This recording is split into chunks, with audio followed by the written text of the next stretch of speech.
99% ক্ষেত্রে এই ফর্মুলা কাজ করবে। অনেকেই আচ্ছা, এখানে যারা যারা আছেন, আপনার যদি সন্তান থাকে অথবা ছোট ভাই বোন, সন্তান কিংবা ছোট ভাই বোন ভালো কিছু করুক, এটা কারা কারা চান? হাত উঁচু করেন তো। যারা হাত উঁচু করেন নাই, প্রত্যেকে চায়, লজ্জার জন্য উঠাই লাগবে, প্রত্যেকে চায়, আলহামদুলিল্লাহ। আচ্ছা, আপনি চাচ্ছেন ওরা ভালো হোক, তাহলে আপনার নিউরনের মধ্যে কি ভালো বৈশিষ্ট্য রাখা লাগবে না খারাপ? আপনি যদি ভিতরে নিজে চোখটা হন, নিজে 2 নাম্বার হন, আর আপনার ভাই, আপনার বোন, আপনার বাচ্চা, এদেরকে বলতেছেন তুই ভালো হ, হয় ভালো হবে? হয়তো দেখতেছে কিরে এ কষ্টে মুখে একটা কাজ আরেকটা, এটা আরও ডেঞ্জারাস, এটা সবচেয়ে খারাপ। কেন? এটা হচ্ছে মোনাফেকি, মুখে একটা অন্তরে আরেকটা, এটা মোনাফেকি, কাফেরের চাইতে খারাপ। রিয়েল গুন্ডা খুব খারাপ, জানে যে বাপ খারাপ, আর মুখে ভালো কথা করছে, ভিতরে চোট্টামি, তাইলে এর বাচ্চা কিন্তু আরও খারাপ হয়ে যাবে, ঠিক না? আচ্ছা, তাহলে আমরা যদি আমাদের পরের জেনারেশনকে ভালো বানাতে চাই, আমাদের ছেলে মেয়ে, ছোটো ভাই বোন, আমাদের আশেপাশে যারা, এদেরকে যদি আমরা ভালো বানাইতে চাই, প্রথম কি ওদেরকে ভালো বানাইতে গেলে প্রথম কাকে ভালো হইতে হবে? পিওর সায়েন্স না, নিজে ভালো হইতে হবে। নিজে যদি ভালো হই, আশেপাশের সবাই ভালো হয়ে যাবে। আশেপাশে যখন ভালো হবে, ওকে দেখে তারপরেরটা এরকম করে ভালো হবে। আচ্ছা, এবার বলেন তো, একটা ফ্যামিলিতে যতগুলো বাচ্চা আছে, সবচেয়ে গুরুত্বপূর্ণ কোন বাচ্চাটা? বড়টা, প্রথম যেটা, সেইটা যদি বাটপার হয়, পরেরগুলো সুপার বাটপার হবে। কেন? কারণ দেখছে বড় ভাই এরকম করে, তা আমাকে ওইটা করতে হবে। দেখবেন কিন্তু আপনি গোটাল ফ্যামিলিগুলো মিলান, মোটামুটি মিলে যাবে। আচ্ছা, অনেকের মাথায় একটা প্রশ্ন, যে নবী রাসূলের বাচ্চা 2-1টা কিন্তু খারাপ হয়েছে, অনেকের মাথায় আছে না, যে এটা কীভাবে হইল? নূহ আলাইহিস সালামের ছেলে সম্ভবত কেনান খারাপ হয়েছে, কী কারণে হইল জানেন? শুনেন, বাচ্চা বেশি কি আব্বার সাথে থাকে না আম্মার সাথে? আম্মার সাথে। আচ্ছা, আম্মার সাথে বেশি সময় থাকে, আব্বা আম্মার মধ্যে আম্মার সাথে বেশি থাকে, তারপরে যাইটার সাথে থাকে বন্ধু বান্ধব, আত্মীয় স্বজন, যাদের সাথে মেশে। নূহ আলাইহিস সালামের ছেলে যে কেনান ছিল, সে যাদের সাথে মিশত, এগুলা ছিল আল্লাহ অবিশ্বাসী, এরা আল্লাহ বিশ্বাস করতো না, ধর্মকর্ম মানত না। এই কারণে নবীর ছেলে, নবী এত পাওয়ারফুল একটা জিনিস, আল্লাহ পছন্দ করে নাকি ভোট করে বানাইছে যে আজকে নবী হয়ে যাবে? হয়েছে নাকি? আল্লাহ বানাই দিছে না? সেই রকম চুজ করা একজনের বাচ্চা খারাপ হয়ে যেতে পারে, কি কারণে? যদি তার সঙ্গটা খারাপ হয়। সঙ্গটা কি হয়? খারাপ হয়। আচ্ছা, সঙ্গটা খারাপ হইলে যে বাচ্চাটা খারাপ হইলো, এটার পিছনে ওই যে ব্রেইনের ওই কোষটা, নিউরনটা দেয় না? আচ্ছা, আপনি আয়নার সামনে যখন দাঁড়ান, আয়নার ইংলিশ হচ্ছে মিরর, কি নাম বলেন তো? এই জন্য এই যে নিউরন, প্রত্যেকটা নিউরন আরেকটা নিউরনের সামনে হচ্ছে আয়নার মতো, এই জন্য এই সিস্টেমটাকে একটা স্পেশাল নাম দিছে, মিরর নিউরন, MN, মিরর। এই কথা বোঝা যায় না? Mirror neuron. আচ্ছা, যে জায়গায় আমি ছিলাম, তাহলে শহীদ প্রেসিডেন্ট জিয়াউর রহমান কোন ভিটামিনের মতো? ডি। আচ্ছা, এবার একটা প্রশ্ন করব, বেশিরভাগজন ভুল উত্তর দিবে, সমস্যা নেই, নাহলে শেখা যাবে না। ভিটামিনের আমি কয়েকটা নাম বলতেছি, ABCD, খুব সহজ তো না? এরকম সব হইলে তো ভালোই তো। ABCDE পর্যন্ত আছে, তারপর একটা F নাই, ফালতু ফেইলিওর গ্রেড তো নাই, জিও নাই, এইচও নাই, পরের লাস্টে যেটা আছে সেটার নাম হচ্ছে কে। কি নাম? কে। কে। এই যতগুলো ভিটামিন আছে, আপনার বলেন তো কোন ভিটামিনটার সবচেয়ে বেশি ক্যালোরি আছে? ক্যালোরি কেতে বলছে, আর কেউ? ক্যালোরি মানে বুঝেন তো, শক্তি। কোন ভিটামিনে বেশি ক্যালোরি আছে? আচ্ছা, আপনাদের একটা ইন্টারেস্টিং জিনিস বলি, শুনলে অবাকই হবেন। ভিটামিনে কোনো ক্যালোরি নাই, কোনো শক্তি নাই। যে ভাই ভিটামিনের শক্তি নাই, দুর্বল হয়ে গেলে ডাক্তারের কাছে আসে, আমাদের কাছে আসি, বলে যে স্যার আমাদের একটা ভিটামিন লিখে দেন। কেন? কয় দুর্বল লাগতেছে, বলে না? তাহলে এটা তো মারাত্মক কথা, যে স্যার ভিটামিনে কোনো শক্তি নাই, তাহলে আমি যখন দুর্বল হয়ে যাই, তখন আমরা ডাক্তারের কাছে গিয়ে বলতেছে আমার দুর্বল লাগতেছে, আমার একটু ভিটামিন লিখে দেন। ডক্টর লিখে দিল, বাস কয়েকদিন পরে বলতেছে আমার এখন চাঙ্গা লাগতেছে। শুনছি তো আমরা এরকম, না? এটা কি কারণে হয়? শোনেন, খুব ইন্টারেস্টিং। ভিটামিনে কোনো শক্তি নাই, কোনো শক্তি নাই। যে ভাই তাহলে কাজটা করে কি? ভিটামিন মানুষকে উৎসাহিত করে। কি করেন বলো তো? উৎসাহিত করে, উদ্দীপ্ত করে। যে ভাই উদ্দীপ্ত করে, ব্যাখ্যাটা বুঝলাম না, ব্যাখ্যাটা বুঝাই, এক্সাম্পল দিলে বুঝবেন। জুলাইয়ের যে বিপ্লব হইল, আমাদের উত্তরবঙ্গের যে বেগম রোকেয়া ইউনিভার্সিটি, সেখানে এক ছেলে আবু সাইদ হাত উঁচু করে দিয়ে পৃথিবী থেকে বিদায় হইল না? এইটা ব্রেইনে হিট করছে না সবার? ওই যে নিউরন দেখার পরে সবাই কাছে আমি ওর মতো হব। এই যে সবাই যখন আমি ওর মতো হব, চোরবারটা সব শেষ, ঠিক না? তাইলে ও তো গুলি খাইলো, শহীদ হইলো, চলে গেল, কিন্তু ওর ওই যে নিউরনের যে কানেকশন সবাই দেখছে। এটা প্রচার না হইলে কিন্তু এরকম হইতো না। মানে আল্লাহ যা করবে, কিভাবে হবে কেউ জানে না। ছবিতে চলে আসলো, সবাই দেখলো, যত দেখে সবাই মাঠের মধ্যে চলে আসে। একটা ছবি একটা গেম চেঞ্জ করে দিছে। লক্ষ্য করছেন কি আপনারা জিনিসটা? সবাই বের হয়ে গেল। আচ্ছা, তাহলে ও তো পৃথিবী থেকে শহীদ হয়ে চলে গেল, অন্যদেরকে সে উৎসাহিত করলো না? তার ওই ঘটনাটা সবাইকে উৎসাহিত করছে? উৎসাহিত হয়ে নাকি ওর ওই শক্তিটা অন্য কোনো শক্তি দিছে? না, উৎসাহিত করছে। এই উৎসাহ, এই উদ্দীপনা, এটা এত পাওয়ারফুল। দেখা গেছে সবাই একসাথে আসলো, সব চেঞ্জ হয়ে গেল। ঠিক তো? এই খোসর খোসর কেন তো খালি কথা পরে, কথার সময় গুরুত্বপূর্ণ কথা জীবনে শুনির বাবা, হ্যাঁ বইপত্র পড়ি বাবা, শুনতেছ, লেখো, সব নোট করো। তাহলে যে জিনিসটা বলছিলাম, ওই যে তোমার একটা উৎসাহ, একটা উদ্দীপনা, কি পাওয়ারফুল, একটা জাতি চেঞ্জ হয়ে যায়, ঠিক না? জাতি চেঞ্জ করতে কিন্তু 500, 700, 1000 লোক লাগে না, একজনকে সুপার লাগে। তাকে দেখে তার নিউরনটা সবার সাথে কানেক্টেড হয়ে যায়। ওইখান থেকে আচ্ছা এটা এক্সাম্পল দিই, তাহলে আরও বুঝবেন। করোনা যে আসলো, কোভিড 2020, তখন যে আসলো, একজনের কাছ থেকে সারা দুনিয়া ছড়াই গেছে না? তার মানে একটা থেকে ছড়াইতে ছড়াইতে ছড়াইতে ছড়াইতে সব জায়গায় এরকম একটা উদ্দীপনা একজনের কাছ থেকে সবার মধ্যে সে ছড়াই যেতে পারে। ভিটামিন ডি এ কি উদ্দীপনা দেয় জানেন? শুনলে অবাক হবেন। ভিটামিন ডির সবচেয়ে বড় উদ্দীপনা যেটা হয়েছে, বলছেন এর তো কোনো শক্তি নাই, এ কী করে উদ্দীপ্ত করে? এর সবচেয়ে সেরা উদ্দীপনা যেটা, 1 নাম্বার, সেটা হচ্ছে আমাদের যে টেনশন, অ্যাংজাইটি, ওই যে থাকে না যে ভাই খুব স্ট্রেসের মধ্যে আছি, এইটা কমায়। এটা কি করে? কমায়। তা ভিটামিন ডিটা আমি পাচ্ছি সূর্যের আলো থেকে, আসলো আলট্রাভায়োলেট বি, এইখানে রান্নাবান্না হইলো স্কিনে, তারপরে ওইটা চলে গেল কলিজার মধ্যে, কলিজা থেকে কিডনিতে, তৈরি হয়ে গেল ভিটামিন ডি। ওইটার কোনো শক্তি নাই, কিন্তু সে কী করে? উৎসাহদাতা, প্রচণ্ড উৎসাহিত করে। আচ্ছা, এখন একটা ইন্টারেস্টিং জিনিস বলি। আপনার মনে হচ্ছে যে ভাইয়া ঠিক আছে, আমার ভিটামিন ডি তো আছে, ভিটামিন ডিকে কি কেউ আরও বেশি উৎসাহিত করতে পারে? মানে ভিটামিন ডি যে আছে ও তো উৎসাহ দেয়, তাকে আরেকজন আছে যে হচ্ছে সুপার মোটিভেটর, মানে ওর চাইতে বেশি পাওয়ারফুল। কেউ বলতে পারবেন ওই জিনিসটা কি? ভিটামিন ডিকে তাকে উৎসাহিত করে। এনিওয়ান? বলবো? বলি, পানি। এ হচ্ছে সুপার মোটিভেটর। আল্লাহ যে মানুষকে তৈরি করছে, যে জীবন যে তৈরি করছে, কি থেকে? পানি থেকে। বিজ্ঞানীরা যে কোনো জায়গায় যখন জীবন খুঁজে, ওইখানে কি মাইক্রোস্কোপে ঘোষণা মানে দেখে নাকি যে জীবন, বা মাইকিং করে নাকি যে ভাই এখানে জীবন নামে কেউ আছে নাকি? কি করে? পানি খুঁজে। যেখানে পানি আছে সেখানে জীবন আছে। ইন্টারেস্টিং। তার মানে পানি হচ্ছে সুপার মোটিভেটর। Super motivator. এখানে যারা আছেন অনেকেই কয় যে ভাই পরীক্ষার হলে মাথা কাজ করে না, হঠাৎ করে একটা জিনিস বলবো, এই সময় মাথা ঠিকভাবে হচ্ছে যে দেখা যাচ্ছে যে হিসাব কিতাব করতে পারছে না, মাথার মধ্যে ব্যথা লাগতেছে, তারপরে কেন জানি একটা মনের মধ্যে একটা অশান্তি আছে না? শোনেন, যতগুলো সমস্যা এরকম আছে, 2টা সহজ সমাধান আছে, জাস্ট 2। তার মধ্যে প্রথমটা কি জানেন? খুব সহজ। প্রথমটা, আল্লাহ তো এমন সায়েন্টিফিক, যে কোনো প্রবলেমে আপনি পড়বেন, আল্লাহ তো জানে যে বান্দা এই প্রবলেমে পড়বে। এখন মনে করেন রাত 2টার সময় সমস্যা, আপনি ওই সময় দোকান বন্ধ, যে কী করবেন? বাঁচতে পারবেন না তো। আল্লাহর কাছে কোনো টেনশন নাই। যে কোনো শারীরিক প্রবলেম কীরকম হইতে পারে?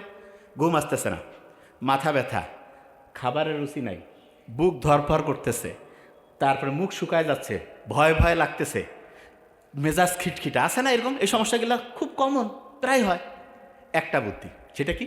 সেটা হচ্ছে আমাদের গোটাল শরীরে লক্ষ লক্ষ কোটি কোটি নার্ভ আল্লাহ রাখছে, তার মধ্যে একটা নার্ভের কন্ট্রোল, একটা মাত্র আল্লাহ আমাদের হাতে দিছে। এখন যে কেউ বলবে আল্লাহ এত কেন কৃপণতা করলো, মনে হয় মাত্র একটা দিছে। আল্লাহ জানে যে একটা দিয়ে কাম হবে। সুপার। কীরকম? ওই নার্ভটা যদি আমি শান্ত করি, ও মুহূর্তের মধ্যে লক্ষ লক্ষ লক্ষ লক্ষ কোটি কোটি নার্ভ সবগুলো শান্ত করবে। খেয়াল করেন তো, একটু আগে কী বলছিলাম? সেন্টারে একজন যদি ভালো হয় সব ভালো হবে, একটা নার্ভ যদি শান্ত হয় সব শান্ত হবে, একটা যদি অশান্ত হয় সব অশান্ত হবে। এখন অনেকে বলতে পারে যে ভাই ওই নার্ভটা শান্ত করার বুদ্ধি কি? খুব সহজ একটা বুদ্ধি আছে, সেটা বলবো। আপনার ওই নার্ভটা আছে আমাদের ডায়াফ্রাম, বদ্ধচ্ছদটা, পেটের এইখানে মনে করেন, ওইটার সাথে কানেকশন। এই জন্য পেট চিরে ওইখানে শান্ত করা লাগবে না, খুব সহজ বুদ্ধি দিছে। দেখেন আল্লাহ কত সায়েন্টিফিক। আমরা প্রতি মুহূর্তে শ্বাস নিচ্ছি না? নিশ্চিত নাকি? বলা লাগে যে ভাই শ্বাস নেই, নাহলে কিন্তু মরে যাবি, বলা লাগে? সবাই শ্বাস নিচ্ছে। এই শ্বাসের সাথে ওই নার্ভটার কানেকশন দিচ্ছেন। দেখেন কত ইন্টারেস্টিং এবং কত সায়েন্টিফিক। পৃথিবীতে এরকম লোক আছে নাকি যে বাঁচিয়ে আছে কিন্তু শ্বাস নিচ্ছে না? এরকম আছে? শ্বাস নিবেই। আপনার কাজটা কি জানেন? যখন এরকম যে কোনো টেনশনের অবস্থায় পড়বেন, কিচ্ছু না, 3 থেকে 5 বার 10 বার বুক ভরে শ্বাস নেবেন, ধরে রাখবেন, ছাড়বেন। একটু করেন তো, এখনই ভালো লাগবে। নাক দিয়ে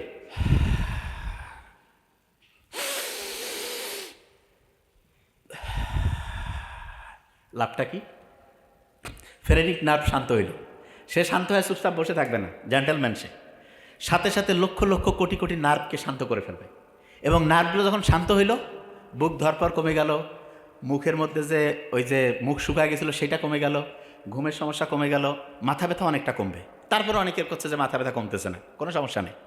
কুসুম কুসুম গরম পানি, একটু পাহাড়িয়া স্প্রিং সল্ট লবণ দিয়া একটু খেয়ে ফেলেন, দেখবেন ওইটা যে ব্রেইনের মধ্যে কাজ শুরু করে দিবে। কিছুক্ষণের মধ্যে দেখবেন যে আপনার মাথা ব্যথা অনেকটা ইনশাল্লাহ কমে যাবে। ক্লিয়ার? আচ্ছা, এবার দেখেন খুব ইম্পর্টেন্ট জিনিস। দিনের বেলা যদি আমি রোদে যাই, ওইখান থেকে আসলো আলট্রাভায়োলেট বি, রান্না হইল, তারপরে গেল কলিজায় মানে লিভার, তারপরে গেল হচ্ছে কিডনি, যে সে কী হয়ে গেল, ওই যে ভিটামিন ডি যেটা হচ্ছে মোটিভেটর। আচ্ছা, ভিটামিন ডিকে মোটিভেট করতে পারে, উৎসাহিত করতে পারে, কি নাম? পানি। সত্যি করে বলবেন, একদম একটা হিসাব শিখাই দেই, নোট করে রাখেন। 35 কেজি ওজনের জন্য 1 লিটার পানি লাগবে। মানেটা কি? একজনের ওজন যদি 35 কেজি হয়, তাহলে তার সারাদিনে পানি খাওয়া লাগবে কতটুক? 1 লিটার। 70 কেজি হলে কত? 105 কেজি হলে 3 লিটার। এখন এটার সাথে আপনি ক্যালকুলেশন করবেন, তার মানে পানির হিসাবটা বুঝছেন। এর মধ্যে একটু বলে রাখি, ছেলেদের একটু পানি বেশি খাইতে হয়, মেয়েদের তুলনামূলক একটু কম খাইলে হবে। আচ্ছা, এখানে একটা জিনিস বলে রাখি, অনেকের দেখানো যায় না ইউরিনের সমস্যা, বেশ করে মেয়েদের এটা বেশি হয়। খুব সহজ, বেশি করে পানি খাইতে হবে, এটা 1 নম্বর ট্রিটমেন্ট। মেয়েরা কিন্তু তুলনামূলক যেহেতু ওয়াশরুম সব জায়গায় ব্যবহার করতে পারে না, পানি কম খায়, এই জন্য মেয়েদের অনেকগুলো কারণের মধ্যে একটা বড় কারণ পানি কম খাওয়ার কারণে ইউরিনের মধ্যে ইনফেকশন হয়।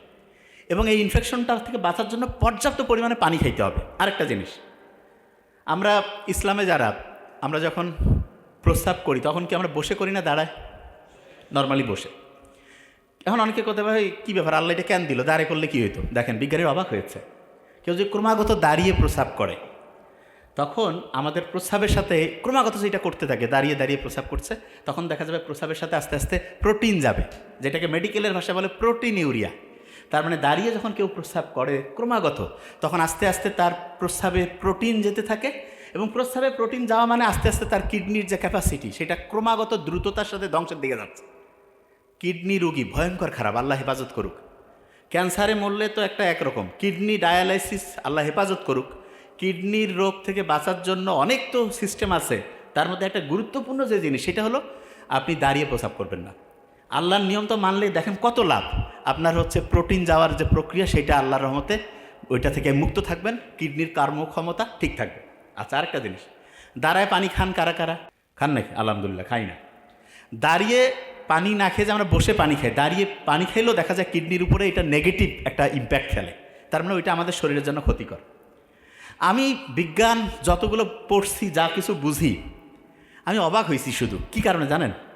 আল্লাহ আমাদের জন্য যেটা ভালো, সেটা আমাদের শরীরের জন্য ভালো দেখে সেইটাকে আল্লাহ করতে উৎসাহিত করছে, আর যেটা আমাদের শরীরের জন্য খারাপ, সেটাকে করতে আল্লাহ নিষেধ করছে। অনেকে বলে ভাই এটা কীরকম, এক্সাম্পল দিই। এবার সত্যিটা বলবেন কিন্তু। আচ্ছা, একটা এলাকায় সবাই 4-5 জন মিলে একসাথে হইলেন, সমালোচনা করতে কেমন লাগে? সত্যি কথা বলেন, খুব মজা লাগে, ঠিক না? সমালোচনা করলে সবাই খুশি, হ্যাঁ কী হয়েছে রে, কত দেখি। আচ্ছা, ইসলাম এই যে গীবত করা, সমালোচনা, এগুলাকে কি উৎসাহিত করছে না নিরুৎসাহিত? তো অনেকের মাথায় যে এটা আল্লাহ কেন করলো, শুনেন। এই ব্রেইনের মধ্যে কোনো কারণে যদি ভূমিকম্প হয়, কী হয় বলেন? ভূমিকম্প। তাহলে এটা কি ব্রেনের জন্য ভালো না খারাপ? খারাপ। এই নর্মালি ঢাকায় ভূমিকম্পের ভয় সব পালাইছে না, আর আপনার ব্রেইনে ভূমিকম্প, ব্রেন থেকে পালা যার পাবেন, তাই তো নিজে শেষ। ব্রেইনে যদি ভূমিকম্প হয়, তাহলে দেখা যায় যে ব্রেইনের যেই জায়গায় যে জিনিস রাখছেন, আচ্ছা আপনি, আমি সহজ করে বলি, ভূমিকম্প হলে এখানে সব কি এরকম থাকবে না, ওলটপালট হয়ে যাবে? তাই ব্রেইনে আপনি যে জিনিস রাখছেন, ভূমিকম্প হইলে কি ওই জায়গায় থাকবে না, ওলটপালট হয়ে ভাঙচুর হয়ে সব ধ্বংস হয়ে যাবে? ধ্বংস হয়ে যাবে না? আচ্ছা, এখন অনেকে যে ভাই ব্রেইনের ভূমিকম্প টের পাবো কী করে, শুনেন, খুব ইম্পর্টেন্ট। ব্রেইনে ভূমিকম্প হয়েছে কি না এটা বোঝার একটা ইন্টারেস্টিং পয়েন্ট আছে। কি পয়েন্ট? একটা রাসায়নিক উপাদান আছে যার নাম হচ্ছে ডোপামিন। কি নাম? ডোপামিন। খেয়াল থাকবে তো, ডোপামিন। কি নাম? ডোপামিন। ব্রেইনে যদি কোনো কারণে খুব বেশি ডোপামিন বেড়ে যায় তাহলে ব্রেইনে ভূমিকম্প হয়, এবং ব্রেইনে ভূমিকম্প মানেই ব্রেইন ক্ষতিগ্রস্ত হইল, পড়া মনে রাখার ক্যাপাসিটি কমলো, চিন্তা করার দক্ষতা কমলো, ব্রেইনের জন্য খারাপ। বিজ্ঞানীরা অবাক হয়েছে, যখন কেউ সমালোচনা করে, বিভিন্ন বিষয় সম্বন্ধে হচ্ছে অপ্রয়োজনীয় গল্পগুজব করে, তখন ব্রেইনে হাই ডোপামিন করণ হয়, তখন ব্রেইনে ভূমিকম্প হয়। তাই ইসলাম কি সমালোচনা, গীবত এটাকে উৎসাহিত করছে না নিরুৎসাহিত? কেন? কারণ আল্লাহ তো জানে, আল্লাহ বানাইছে না এটা, যে হাই ডোপামিন করণ হবে, ব্রেইনের জন্য ক্ষতিকর। আচ্ছা, এবার একটা ইন্টারেস্টিং জিনিস, জুয়া খেলা ইসলামে হালাল না হারাম? কেউ যখন জুয়া খেলে, যারা জুয়া খেলে আল্লাহ হেফাজত করুক, কিছুদিন পর পর না খেললে মাথার সার্কিট ধ্বংস হয়ে যায়। ওই কিন্তু জানে, সব জানে যে এটা খারাপ, অমুক তমুক, হারার পরে আসি আফসোস, মাথার মধ্যে হাত, কেন যে করলাম কি। আমি জানি তো, আমাদের কাছে রুগী আসেন, কী হয়েছে, কয় যে স্যার কয়েকদিন পর ওইটাতে খেলতে যদি না যাই, মনে হয় যে দুনিয়া আর কিছু নেই, খেললাম হারলাম, তারপরে খালি আফসোস যে কেন এটা করলাম। বিজ্ঞানীরা দেখছে যে এই জুয়া খেলার আগের মুহূর্তে তার ওই জুয়ার যে একটা থ্রিলিং, এইটার কারণে তার হাই ডোপামিন ক্ষরণ হয়, এবং এইটা ওই একবার হাই ডোপামিন যদি আপনি ওই মজাটা পেয়ে যান, তখন আর স্বাভাবিক যে ডোপামিন সেটা আর ভালো লাগবে না। এই কারণে আল্লাহ যে জুয়াতে শুধু অর্থনৈতিক ক্ষতি তাই না, আপনার ব্রেন যে আছে, ব্রেনটাও ধ্বংস হয়ে যায়। জুয়ারও খুব বুদ্ধিমান হওয়ার সুযোগে নেই, হ্যাঁ 2-4 জন এক্সেপশনাল, সেটা আলাদা। নর্মালি যে জুয়ার সাথে আসক্ত হয়ে যাবে, তার ডোপামিন অসম্ভব বেশি ক্ষরণ হবে, ব্রেইনের মধ্যে ভূমিকম্প হবে, তার ব্রেইনের যে ক্যাপাসিটি ধ্বংস হয়ে যাবে। তাইলে জুয়া এটা কি ব্রেইনে ভূমিকম্প তৈরি করতেছে কি করতেছে না? এক কথা বলেন না কেন? তাইলে এইটা আমাদের ব্রেনের জন্য ভালো না খারাপ? খারাপ। আচ্ছা, এবার দেখেন, আপনারা অনেকেই বলবেন যে এই ইসলামের খুব ইন্টারেস্টিং একটা জিনিস আছে, সেটা কি জানেন? সেটা হলো, আপনি দেখেন অনেকের এই কথাটা আপনি শুনবেন, নিজের ওয়াইফের সাথে যে আমাদের যে সম্পর্ক, এটাকে ইসলাম কি নিষিদ্ধ করছে? কিন্তু ওয়াইফ ছাড়া অন্যদের ক্ষেত্রে কি এটাকে উৎসাহিত করছে? কেন করছে? করেনি। এইটা কেন? কারণ নিজের স্ত্রী ছাড়া অন্যদের সাথে যখন আমরা চিন্তা ভাবনা করতে যাই, তখন আমাদের ব্রেইনে হাই ডোপামিন ক্ষরণ হয়, এবং হাই ডোপামিন যখন ক্ষরণ হবে, তখন ব্রেন কি ভালো হবে না খারাপ হবে? খারাপ। তার মানে যেই জিনিসটা ইসলামে আপনাকে নিষিদ্ধ করছে, এইটা এখন সায়েন্স বুঝতেছে যে এইটা আমাদের জন্য ক্ষতিকর দেখে ইসলাম এটাকে নিষিদ্ধ করছে। আচ্ছা, বুঝাইতে পারছি তো এই জিনিসটা? আচ্ছা, যে জায়গায় আমি ছিলাম, ভিটামিন ডি খেয়াল আছে? তাইলে ওইটা উৎসাহদাতা। দিনের মধ্যে যদি আপনি সকাল 10টা, 10:30 থেকে দুপুর 2:30-3টার মধ্যে যদি 20-25 মিনিট, 15 মিনিট হইলেও হবে, যদি আপনি সূর্যের আলোর নিচে থাকেন, দেখা যাবে আপনার শরীরের মধ্যে যে এই যে এখানে যে কোষগুলো আছে না, এই কোষগুলো থেকে একটা জিনিস তৈরি হবে, যার নাম হচ্ছে মেলাটোনিন। কি নাম বলেন তো? মেলাটোনিন। রাতের বেলাও ওই জিনিসটা তৈরি হয়, দিনেও হয় সূর্যের আলোর মধ্যে মেলাটোনিন, রাতেও হয়। এই মেলাটোনিনটা কি করে জানেন? অসাধারণ কয়েকটা কাজ করে। কি কাজ? আমরা কই না যে ভাই ডিপ্রেশনে আছি, ডিপ্রেশনে পড়লে ডাক্তারের কাছে গেল, কিছু অ্যান্টি ডিপ্রেশন লিখে দিল, টাকা পয়সা দিয়ে খাইলো, ঘুমাচ্ছে। ওই মেলাটোনিন কি করবে জানেন? Natural anti depressant. তার মানেটা কি? আপনি যেই লোকটা ডিপ্রেশনে আছে, তাকে দিনের বেলা সূর্যের আলোতে 20-25 মিনিট ঘুরাইলেন, তার শরীর থেকে মেডিসিন তৈরি হয়ে গেল, মেলাটোনিন। রাতেও সন্ধ্যার পরে, এশার নামাজের পরে সে হচ্ছে যে মোবাইল টোবাইল রেখে লাইট বন্ধ করে থাকলো, মেলাটোনিন তৈরি হইল। এই 2 বেলা তার মেলাটোনিন অ্যান্টি ডিপ্রেসেন্ট ওষুধ, কেমিক্যাল, এইটা শরীরের ফ্যাক্টরি থেকে তৈরি হইল। কোনো টাকা নাই, কোনো সাইড ইফেক্ট নাই, খালি ভালো উপকার। রাতে ঠিকভাবে ঘুম হবে, দিনের বেলা সে টেনশন, ডিপ্রেশন ফ্রি হয়ে গেল। সুবহানাল্লাহ বলবেন না?